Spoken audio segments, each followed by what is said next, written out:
بسم الله الرحمن الرحیم. نن زموږ د قرآن پاک د ترجمه سبق نمبر 5 دی. سوره فاتحه شروع کړې ده. دو درې آیاتونه پکې روزانه وایو. نو اول درې آیاتونه شوي الحمدلله رب العالمین الرحمن الرحیم مالک یوم الدین دغه پورې شوی. د دې ترجمه هم شوی وه، د دې تفسیر هم شوی او موږ د دې سوره فاتحه نمونه هم ویلو، د دې فضیلت هم بیان کړو، د دې شان نزول هم بیان کړو او د دې بیا موږ ترتیب عثماني هم ویلو، یعنی د تلاوت چې کوم ترتیب دی او ترتیب نزولی چې د نازلېدو یعنی په 2 نمبر نازل شوی هغه هم ویلو. رکوع هم ویلې وه، اووه آیاتونه دي پکې او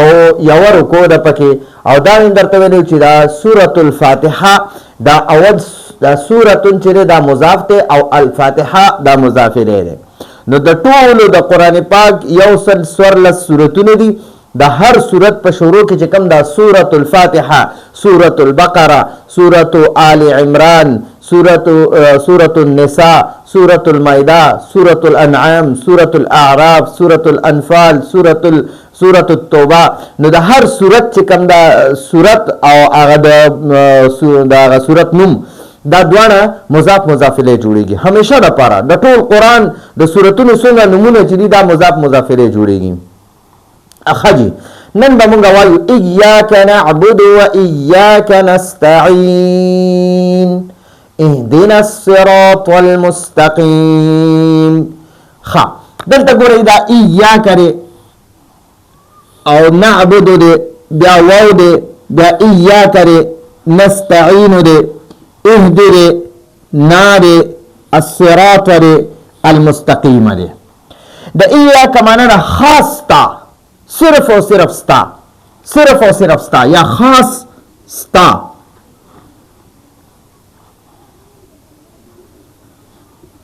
خاص ستا یا ورته لیکا صرف او صرف ستا، صرف اور صرف ستا یا خاص ستا.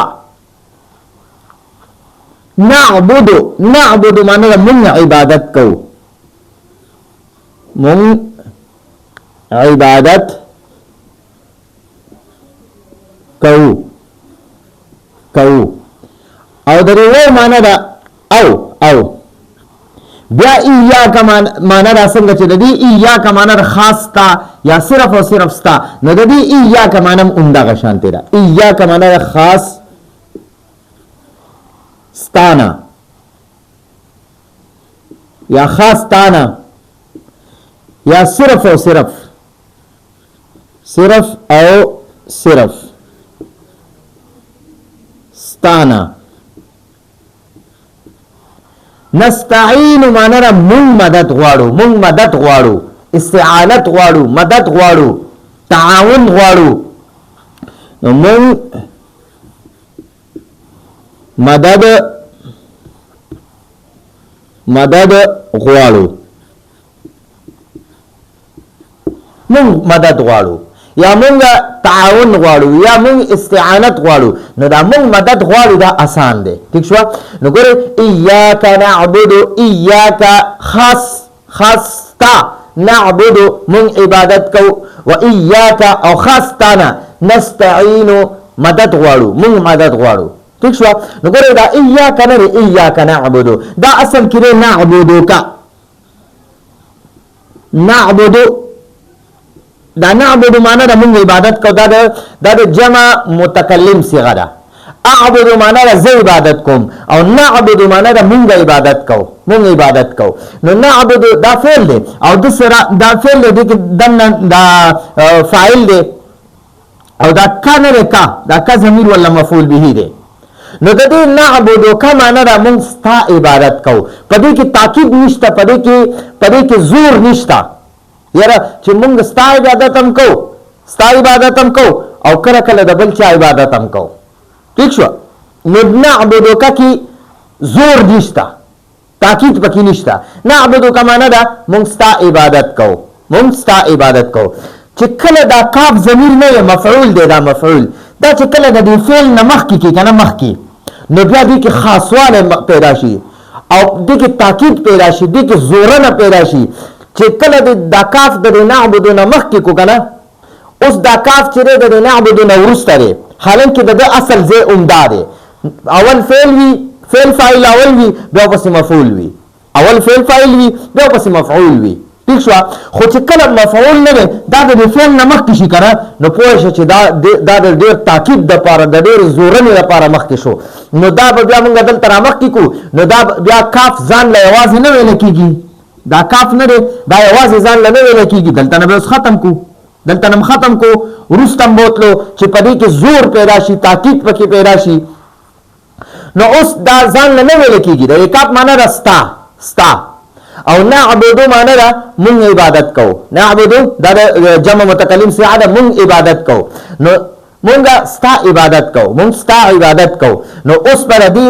د کاف دا کاف متصل له متصل دا خامخا بل یو لفظ سره ملوي نو د سره اوس صرف د دې ویلو د لپاره د تلفظ د لپاره دې سره مونږه ایا لګو ایا د دې ایا سمانه نه وي خدا ایا چې کنه مونږ د کاف سره ولګو نو اوس دا دواړه چې د دې دواړو نه یو مفعول جوړ شو دا دواړه را یو ځای کړه نو اوس دا کاف ویل کېږي نو مونږ به وایو ایاک خاص تا صرف او صرف ستا نعبدو مونږ عبادت کو چې صرف ستا عبادت کو بل د چا عبادت هم نه کو ٹھیک شو نو دا کاف ضمیر د فعل نه د فعل فاعل نه مخکې شو دا مفعول ته مقدم شو مونږ وایو دا په مقدم شو د تخصیص د پاره د حصر د پاره نو مونږه آسان انداز کې وایو علمي انداز کې نه وایو سخت اصطلاحات نه استعمالو مونږ وایو دا کاف هم د نعبد فعل نه ځکه مخکې کو دا کاف مفعول به چې په دې فعل کې زور پیدا شي زور نو قران پاک دا د الله کتاب دی د الله جل جلاله ایاک مخکې دی او نعبد رسته دی نعبد معنی مونږ عبادت کو او ایاک معنی خاص تا یہ صرف او صرف ستا صرف او صرف ستا نعبد مونږ عبادت کو د بل هیڅ چام نه کو او و ایاک انده مدق شانت دی څنګه چې دا کاف چې دا د نستعين ورستو دا اصل کې دا سوخه نستعينك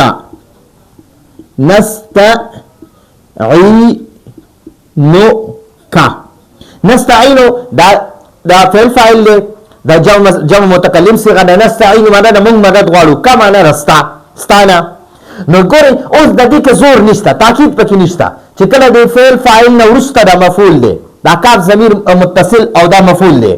ٹھیک شو مفعول د فعل نه ورسته دی نو دې کې زور نه چې دا مفعول دی د فعل نه مخکې کو نو بیا پکې زور تاکید به پکې پیدا شي اوس د دې معنی ده نستعينك نستعين معنی ده مونږ مدد غواړو کا ستانه نو زور پکې نشته ساده معنی ده نستعينك مونږ ستانه مدد غواړو مونږ ستانه مدد غواړو او کله کله پکې بیا د بل چا نم غواړو د یو بابا نم پکې غواړو د یو پیر صاحب نم پکې غواړو یا دا شنده کافر چې دی د خپل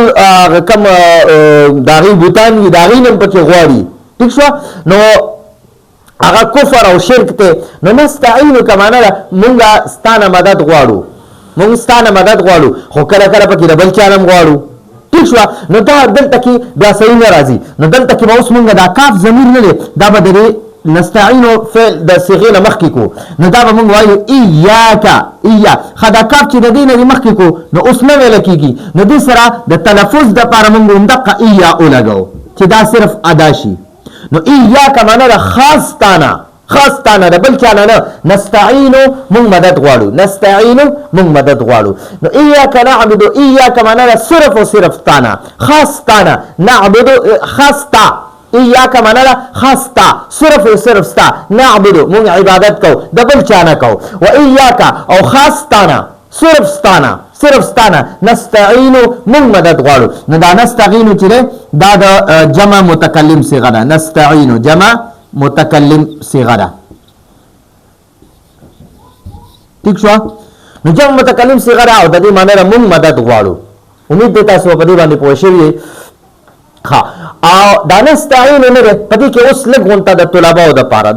د پاره یا ګنې اخره کې بیا پدې کې مونږ له تحقیق وکړو چې دا نستعين په اصل کې څه شی او بیا دا څنګه شو. دا به ان شاء الله امید تاسو زه پدې باندې پوه کوم. خو اخره کې چې کم طلبا دي او علما دي دا غي د پاره به لږ غونټه کې د دې چې د کم قانونونه استعمال شوي دي او دا اصل کې څنګه او بیا د دې نه دا نستعين څنګه جوړ شوی دی. او دا اهدنا ده اهدي معنا دا دي کې دا اهدي د امر صيغه ده پدې کې انت ضمیر ده انت اپا کې پټ ده دا انت معنا ده تو هدایتو کا لار او خیا رهنمایو کا نا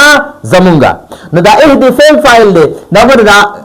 دا اهدي چې دا فعل ده او دا انت ضمیر پکې فاعل ده نو اهدي فعل فاعل شو او دا نا ضمیر مفعول ده مفعول به ٹھیک شو دا مفعول به ده او دا اهدي فعل فاعل ده فعل فاعل نو دا اهدي معنی ده تو خایا ته رهنمایو کا ته او خایا نا مونتا اهدي معنی ده تو خایا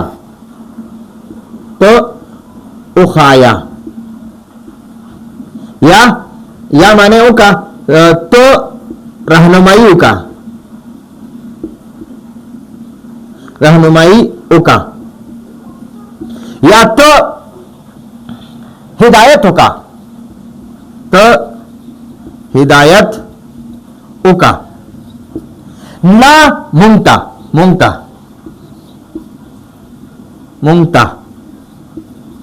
نو اهدنا معنا دا تمنتا لاروخا تمنتا اخایا یا تزمون رهنمایو کا تو مونتا ہدایتو کا تو نو مونږه آسان وایو خپل پښتو کې دی وایو اهدي تو خایا نا مونتا نو اهدنا تو مونتا او خایا اول به دې انت معنی کو تو او بیا به دې نا ضمیر معنی کو مونتا او بیا به دې ها اهدي معنی کو اهدي ورسته به اهدي معنی کو هدایت ٹھیک شو یا او خایا تو مونتا او خایا الصراط لاره ته وی لارا المستقیم نیغا سیدا یا نیغا نو ګورئ موږ د الله پاک نه سوال کو دا انت ضمیر الله پاک ته راجع دی ها د دې نه مراد الله پاک دی چې موږ الله پاک نه سوال کو اے دی تو خایا نا مونتا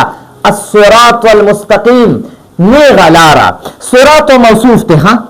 صراط موصوف ته چې دا چا صفت بیانېږي هغه ته موصوف ویل کېږي او چې کوم صفت دی او وکړو هغه ته صفت وایي صفت نو ګورئ اول به مونږ د صفت معنی وکړو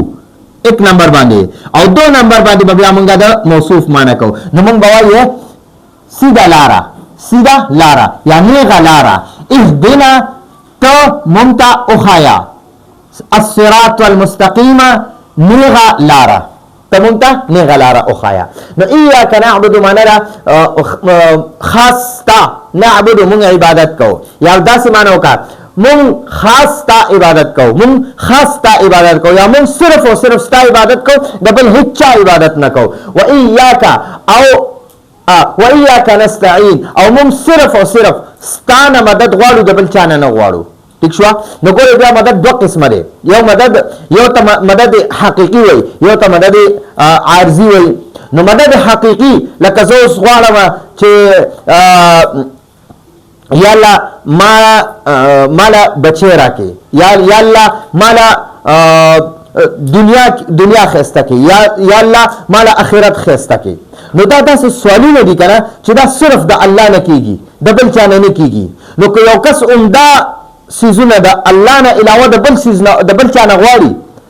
نو دا بیا شرک کوي کفر کوي ٹھیک شو یا باران دی زه د الله پاک نه غواړم یا الله باران وکړي یا الله نور راوخیږي یا الله شپه راولي یا الله ورځ راولي نو دا داسې سوالونه دي دا داسې مدد دی دا داسې غوښتنه ده چې دا صرف او صرف د الله نه کېږي د بل چا نه نشي غوښتی که بل چا نه دی غوښته اوس د مکې کافران چې یا څومره کافران اوس هم په دنیا کې دي نو هغوی عمده سوالونه د خپلو بوتانو نه کوي نو چې اوس موږ هم دا حقیقي سوالونه د بوتانو نه کوو یا د عوامو نه کوو، د یو ملک د باچا نه کوو. یو ملک باچا ته زه ووایم چې یاره په ما باندې شپه راوله، هغه نه مدد غواړم، یا د یو ملک باچا نه زه بل یو څیز غواړم، نو دا چې دی دا ناجایز دی، دا حرام دی، حرام دی، دا کفر دی، دا شرک دی. او کنه همدقه شانتې مونږ یو بل مدد دی، عام مدد دی یو چې کله لکه اوس ته ماته ووایې چې ماله را قلم راکا، نو دا ته مانه سوال کولی شي، دا مانه غوښتلی شي، یا ماته ماله یو کتاب راکا، یا ماته ماله موبایل راکا. داسې عام څیزونه د ژوند د استعمال څیزونه د یو بل نه غوښتلی شي، خو دا حقیقي غوښتنه چې د الله نه علاوه بل چا نه نشي کولی. د ژوند د عام عارضي استعمال څیزونه ماچس شو، دغه شانته کتاب شو، قلم شو، پن شو، جامې شوې، پټکې شو، ټوپۍ شوه، چپلې شوې، داسې عارضي سوال د یو چا نه کولی شي. خو داسې سوال چې هغه د الله نه علاوه د بل چا نه نشي کېدی، هغه ته د بل چا نه کوې، نو دا کفر او شرک دی. او عام عارضي سوالونه چې دي، عارضي مدد د چا نه غوښتل، هغه غوښتلی شي. ټیک شو جي. نو نستعین معنا موږ مدد غواړو، او کا معنا نستانه. نستعین معنا موږ مدد غواړو، ایاکا خاص ستانه، موږ صرف او صرف ستانه مدد غواړو، د بل هیڅ چا نه نه غواړو. ټیک شو جي. او دا قشان ایاک نعبدو، نعبدو کې نحن ضمیر دی، نحن ضمیر، نعبدو کې نحن ضمیر دی، د نحن معنا دا مونږه. اول به ته د نحن ضمیر معنا وکړي، په دویم نمبر باندې ایاک معنا وکړي، په اخر د دې نه پس به بیا د نعبدو معنا کې مونږ خاص تا یا مونږ صرف او صرف ستا عبادت کوو. نعبدو معنا دا مونږ عبادت کوو. نو دا مونږ لفظ نه دی، دا به اولو کې بیا به دا صرف او صرف یا خاص تا او نعبدو دا دې وروسته به معنا کې. نو اول نمبر باندې د نحنو معنا به کوو، په دویم نمبر به د ایاک معنا کوو، او په دریم نمبر به د نعبدو معنا کوو. ټیک شوه. نو مونږ به داسې معنا کوو، مونږ صرف او صرف یا مونږ خاص تا نعبدو عبادت کوو، مونږ صرف او صرف ستا عبادت کو، مونږ صرف او صرف ستا نعبدو عبادت کو. ٹھیک شو. و ایاک نستعین. نو پدې نستعین کې نحنو ضمیر دی، نحنو ضمیر دی پکې. د دې نحنو معنا دا مونږ نو دا په اول نمبر معنا وکي، د دې کاف ایاک چې نه د په دویم نمبر معنا وکي، او د نستعین په دریم نمبر معنا وکي. نو و ایاک نستعین معنا به مونږ کو او دا وو معنا دا او مون صرف او صرف ستانا یا خاص ستانا مدد غواړو، مون صرف او صرف ستانا مدد غواړو. ٹھیک شو. دا نستعین معنا دا مون مدد غواړو یا مدد غواړو. نو ته به د نحنو معنا ولو کې به ایاک رستو کې، نستعین به بیا د هغې نه ورستو کې. نو ایاک نعبدو مون صرف او صرف ستا عبادت کوو، و ایاک نستعین او مون صرف او صرف ستانه مدد غواړو. ٹھیک شو. اهدی نو په نا اهدنا کې به اول د انت معنا وکي، د دې انت معنا به اول وکي، بیا به د دینا معنا دویم نمبر باندې وکي، او د دې ها دال معنا به په دریم نمبر وکړو. نو موږ به داسې وکړو، اهدنا ته مونږ هدایت وکي، یا ته مونږ ته وښایه، ته مونږ ته وښایه، صراط وښایه، الصراط والمستقیم، الصراط والمستقیم. نو صراط والمستقیم کې به اوله معنا د مستقیم کې، او وروسته دویم نمبر معنا به بیا د صراط وکي. ٹھیک شو. عربی کې به اول صراط لیکل شوی او وروسته به مستقیم لیکل شوی، خو ته چې معنا کې نو اول به د مستقیم معنا وکي، وروسته به د صراط معنا وکي. نو داسې الصراط والمستقیم، صراط معنا د لاره او المستقیم معنا د سیده نیغه. نو موږ به داسې معنا کوو، نیغه لاره. اول به موږ داسې وایو، ته مونږ ته وښایه الصراط والمستقیم، نیغه لاره، ته مونږ ته نیغه لاره وښایه. نو هغه نیغه لارې نه څه مراد دی؟ دین مراد دی، دین حق مراد دی، دین حق. ٹھیک شو. یا علماء فرمایي چې الصراط والمستقیم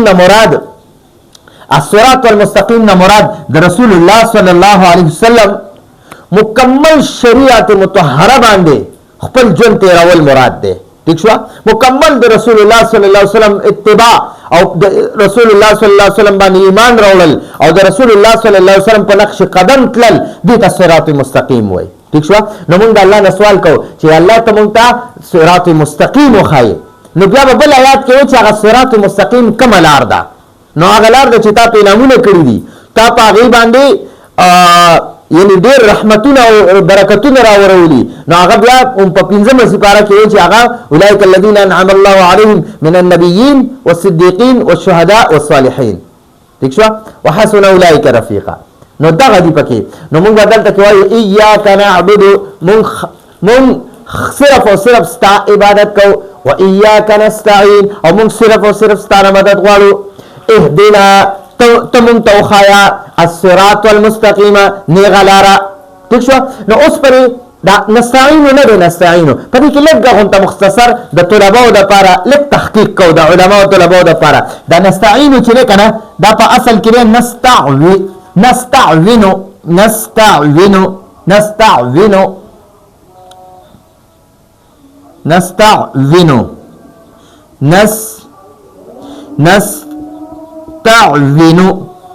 دا اصل کې نستعینو د نستخرجو پشان دا د باب استفعال صيغه ده د باب استفعال د نستفعل پشان یا د نستخرجو پشان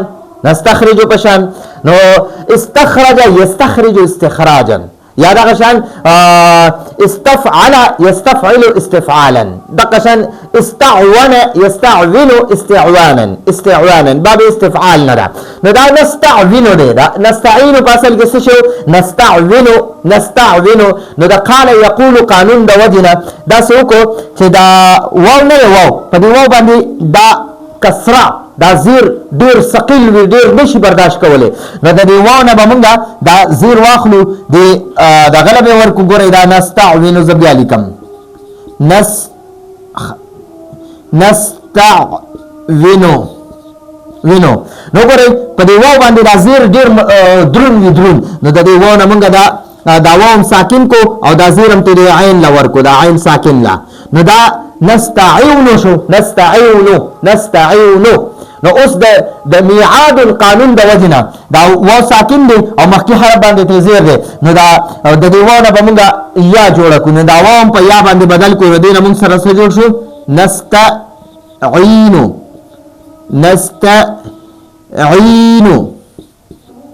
ٹھیک شو نو دا یا چې دا پاسل کې واو دا نو دا اصل کې و نستعين دا غینا نستعين شو او اوسم ته بیا نستعين نو دې کې دوه قانونونه استعمال شوي دي یو دا یقول ولا قانون دا قال یقول قانون یقول ٹھیک شو او یو پکې د میعاد قانون میعاد ولا قانون دا دوه قانونونه پکې موږ ارشاد صرف کې قوانین ویلو نو دا دوه قوانین پکې استعمال شوي دي ٹھیک شو او دا اهدنا نه اهدنا دا په اصل کې تهدیو نو دا تهدیو نه چې کله ته د امر صيغه جوړه نو اول به دا تهدیو بیا جوړ لیکم ها تهدیو دا تهدیه ده نو چې کله د امر صيغه جوړم کنه نو همیشه د پاره د امر صيغه د حاضر شپږ صيغونه جوړیږي نو دا د واحد مذکر حاضر صيغه نو اول به د دې موږ د علامت مضارع تا ختمه کو تام ته ختمه کا او چې کله په اخره کې اخري حرف باندې ضموي نو هغه ضمه به ختمو خو که اخري حرف حرف علت وي کنه نو هغه به سره د حرکت ختمو نو دا به موږ سره څه شي دا ها او دال ساکن د ها ساکن او دال پاتې شو اوس نه ویل کېږي نو په شروع کې به حمزه ولګي نو بیا به د اول حرف نه پس دویم حرف ته ګوري چې په هغه باندې زبر یا زیر وي نو حمزه وصلي باندې بیا زیر ولګي نو دا اهدي شو اهدي معنی دا چې انت ضمیر دی انت ضمیر اهدي معنی دا توخایا او چې بیا ورسره نام مفعول لګي نو نام مفعول معنی دا مونږ نو اهدنا تو مونتا اخایا نو امید تاسو په دې باندې پوه شئ او دا المستقیمه دا په اصل کې مستقوم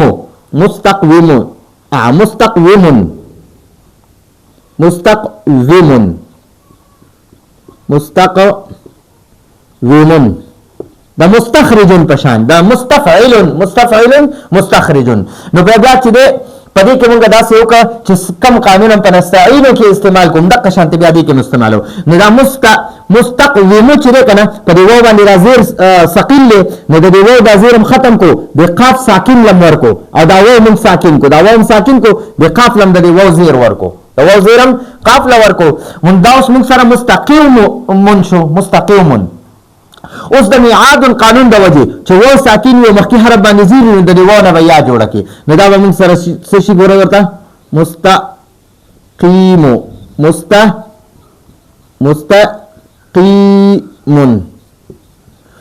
مستقیم شو اوس پر الف لام داخل کا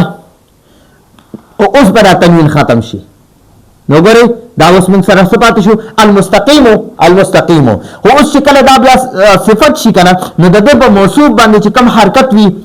په موصوف باندې چې زبر وي کنه دلته په موصوف زبر دی نو پر المستقیم باندې چې په دا مستقیم صفت ته نو په باندې هم زبر راشي نو امید ده تاسو په دې باندې پوه شئ ما راته پکې لږ